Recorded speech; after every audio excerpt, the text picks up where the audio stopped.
बहुत समय पहले की बात है। महात्मा बुद्ध उपदेश देने के लिए मगध देश के किसी गांव में पहुंचे। उस गांव का मुखिया क्रोधी, तानाशाह और रूढ़िवादी विचारों का व्यक्ति था। वह अपने सामने किसी को कुछ नहीं समझता था। उसे लगता था कि वही सबसे सर्वश्रेष्ठ है। वह अपने आप को काली माँ का भक्त बताकर मांस मदिरा का सेवन किया करता था। निरीह जानवरों की बलि चढ़ाता तथा अहिंसा ही परम धर्म है वाला उपदेश उसे तनिक भी नहीं भाता था।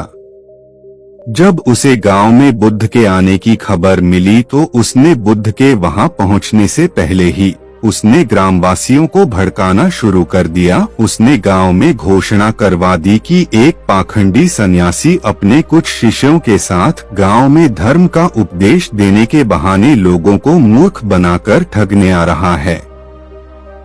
इसीलिए कोई भी ग्रामवासी उसके उपदेश को ना सुने, ना ही उसे दान अथवा भिक्षा दे। जो व्यक्ति आदेश का पालन नहीं करेगा उसे दंडित किया जाएगा। महात्मा बुद्ध जब गांव में पहुंचे तो वहां मौत का सा सन्नाटा देखकर स्तब्ध रह गए।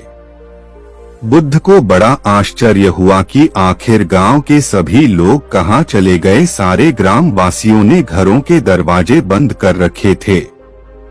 कोई भी महात्मा बुद्ध के स्वागत के लिए बाहर नहीं आया। महात्मा बुद्ध को किसी ने मुखिया के आदेश की सूचना दे दी। महात्मा बुद्ध अपने शिष्यों को लेकर मुखिया की हवेली पर पहुंचे और भिक्षा के लिए द्वार पर पुकार लगाई। कुछ देर बाद मुखिया स्वयं ही द्वार पर आया और क्रोधित स्वर में बोला, क्यों व्यर्थ ही चिल्ला रहे हो? तुम लोग युवा हो, स्वस्थ हो, हट्टे कट्टे हो, फिर भी भीख मांगकर खाते हुए तुम्हें शर्म नहीं आती। तुम धर्म के नाम पर सीधे साधे लोगों को ठगते फिरते हो।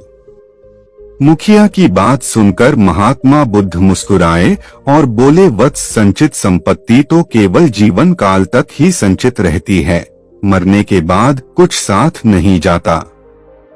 धर्म और कर्म ही अंत में मनुष्य के साथ जाते हैं। क्रोध, अहंकार और घृणा तो विवेकहीन मनुष्य का सहारा है। वत्स, विवेकहीन और दूसरों का अहित सोचने वाला मनुष्य पशु के समान होता है। बुद्ध की बात सुनकर मुखिया का क्रोध उबल पड़ा। मुखिया ने बुद्ध पर चिल्लाते हुए कहा कि नीच पागल भिखारी, तू मुझे उपदेश दे रहा है। जानता नहीं मैं गांव का मुखिया हूँ। तू मेरी तुलना पशु से कर रहा है। चुपचाप यहाँ से चला जा, इसी में तेरी भलाई है। महात्मा बुद्ध ने शांत स्वर में कहा, ठीक है वत्स, यह गांव तुम्हारा है, ग्रामवासी भी तुम्हारे हैं। मैं तुम्हारे आदेश को मानकर यहाँ से चला जाता हूँ।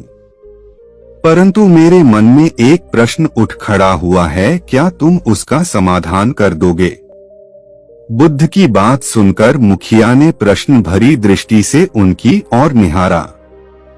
बुद्ध ने कहा, मैं तुम्हारे द्वार पर भिक्षा के लिए आया हूँ। यदि तुम्हारे मन में मेरे प्रति श्रद्धा हो जाती और तुम मुझे दीक्षा देने के लिए आते, परंतु तुम्हारे द्वारा दी जा रही भिक्षा लेने का मेरा मन न होता तो मैं उसे अस्वीकार कर देता। तो बताइए कि मेरे अस्वीकार करने पर वह भिक्षा किसे प्राप्त होती? मुखिया ने कुछ देर सोचने के बाद बोला, क्या मूर्खों जैसा प्रश्न किया है सन्यासी? अरे, जब तुमने भिक्षा स्वीकार ही नहीं की तो निसंदेह भिक्षा मुझे ही प्राप्त होगी। बुद्ध बोले, बिल्कुल सही कहा तुमने। मैं भिक्षा प्राप्त करने के उद्देश्य से तुम्हारे पास आया था, लेकिन तुमने भिक्षा में मुझे क्रोध, अहंकार, अपशब्द, निंदा, तिरस्कार आदि देना चाहा, जो मैंने नहीं लिया क्योंकि उनकी मुझे आवश्यकता नहीं। अब बताइए कि यह सब किसको प्राप्त होंगे? बुद्ध की बात सुनकर मुखिया सोच में पड़ गया।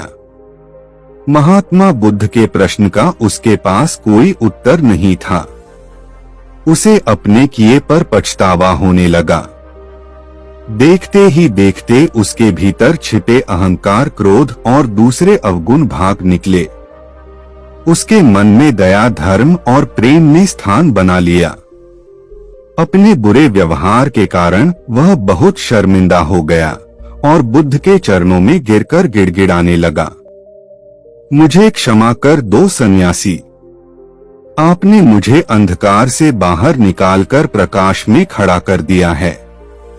वास्तव में मैं विवेकहीन था। भगवान बुद्ध ने मुखिया को आशीर्वाद दिया और कहा, वत्स, अहम को त्यागो, अहिंसा परम धर्म है।